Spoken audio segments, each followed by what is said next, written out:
کلمہ پڑھتے ہی حضرت عمر نے فرمایا یا رسول اللہ جب آپ سچے، قرآن سچا، اسلام سچا، تو چھپ کے نماز پڑھنے کا کیا مطلب ہے؟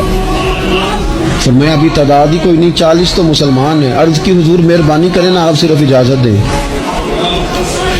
20 لوگوں کی صفیں بنا دی گئیں، ایک صف کے آگے حضرت عمر ہیں، ایک صف کے آگے حضرت امیر حمزہ ہیں۔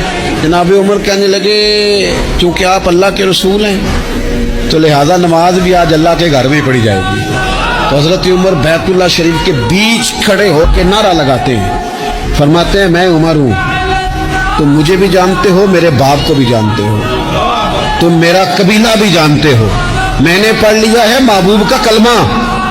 اب جس نے بچے یتیم کرانے ہو اور اپنی بیوی بیوہ کرانی ہو وہ آئے اور مجھے روکے۔